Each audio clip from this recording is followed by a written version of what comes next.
아르키메데스 뉴턴과 함께 세계 3대 수학자 중 한 명인 요한 카를 프리드리히 가우스. 그는 독일의 수학자로 대수학, 해석학, 기하학 등 여러 방면에 걸쳐서 뛰어난 업적을 남겨 19세기 가장 위대한 수학자라고 일컬어집니다. 수학의 이른바 수학적 엄밀성과 완전성을 도입하여 수리 물리학으로부터 독립된 순수 수학의 길을 개척하고 근대 수학을 확립했다는 평가를 받은 가우스. 이번 시간에는 수학의 왕자 가우스의 탄생과 성장 과정을 알아보도록 하겠습니다.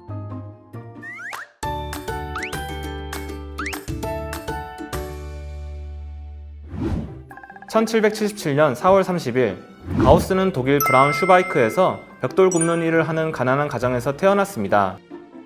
그는 3살 때 아버지가 노동자들의 임금을 계산하는 것을 지켜보다가 틀린 부분을 발견하고 즉시 고쳐주었을 정도로 어릴 때부터 남다른 수학적 재능을 보였습니다. 훗날 가우스는 이 일을 가리켜 나는 그를 배우기 전부터 이미 계산을 할 줄 알고 있었다라며 농담 삼아 얘기했다고 합니다. 그러나 가우스의 아버지는 제대로 된 학교 교육을 받지 못했기 때문에 학문이라는 것은 쓸모없는 것이라고 생각했고 아들이 자신의 뒤를 이어 벽돌 노동자가 되기를 원했습니다. 이 때문에 가우스는 유년 시절 아버지와 자주 다퉜다고 합니다. 이러한 아버지의 반대에도 불구하고 어머니는 가우스의 학업에 대해 긍정적이었습니다.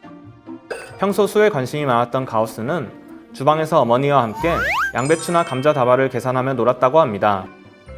또 가우스에게 큰 영향을 미친 사람으로 외삼촌인 프리드리히가 있습니다.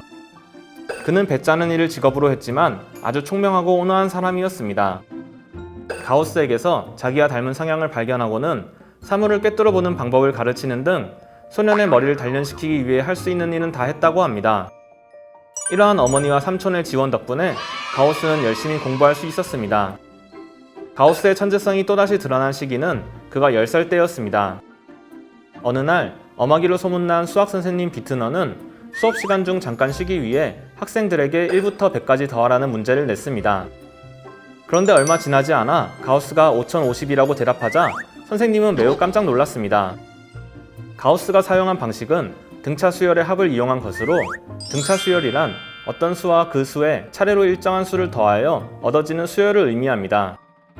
이렇듯 가우스는 겨우 10살 때 이미 등차 수열의 해법을 꿰뚫어 보았으며 수의 규칙성을 깨닫고 문제를 푼 것이었습니다. 이런 가우스의 재능을 발견한 비트너 선생님은 자기 돈으로 손에 넣을 수 있는 가장 좋은 수학 교과서를 사다 주었습니다. 그리고 가우스는 한 번에 이 책을 다 읽어버렸다고 합니다. 여기서 가우스에게 또 한 번 운명적인 만남이 발생합니다.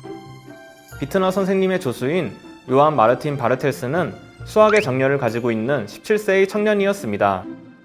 당연히 바르텔스와 가우스 사이에 따뜻한 우정이 자라게 되었고 이것은 바르텔스가 죽을 때까지 계속되었다고 합니다. 두 사람은 함께 공부하며 어려운 문제는 서로 도와가며 풀고 수학책 안에 있는 것들의 증명을 하기 위해 노력했습니다. 가우스가 14세가 되자 바르텔스는 그를 평생의 후견인인 브라운슈바이크 공자에게 소개해 주었고 가우스는 이후 학비와 생활비 걱정 없이 수학에만 정진할 수 있게 되었습니다. 브라운슈바이크 공작의 지원으로 1792년부터 1795년 사이에 카롤링 학교, 지금은 브라운슈바이크 공과대학교라고 불리는 곳에서 공부할 수 있었습니다. 그 어느 선생님보다도 수학 실력이 뛰어났던 가우스는 카롤링 학교에서 오일러, 랑그랑주, 라플라스, 르장드르, 뉴턴의 프린키피아 등을 공부했습니다. 이후 그는 괴팅겐 대학교로 옮겨가 1795년부터 1798년까지 많은 발견과 증명을 하게 됩니다. 이처럼 가우스는 어린 시절부터 뛰어난 수학 실력을 뽐내며 주위를 놀라게 만들었습니다. 그러나 이는 그가 단순히 천재라서 해낼 수 있었던 것은 아닙니다.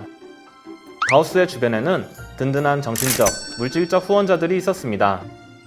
비록 교육은 받지 못했지만 아들의 뛰어난 재능에 믿음을 갖고 그 천재성을 꽃피울 수 있도록 사랑으로 보살핀 어머니와 난폭했던 아버지를 대신해 든든한 정신적 후원자 역할을 담당한 외삼촌 프리드리히가 있었으며 그의 가치를 알아본 비트너 선생님과 바르텔스 그리고 재정적으로 많은 지원을 해준 브라운슈바이크 공작이 함께했기 때문입니다. 가우스는 천재였지만 여러 사회적 도움을 받았으며 거기에 성실하게 보답하기 위해 헌신적인 노력을 아끼지 않았습니다.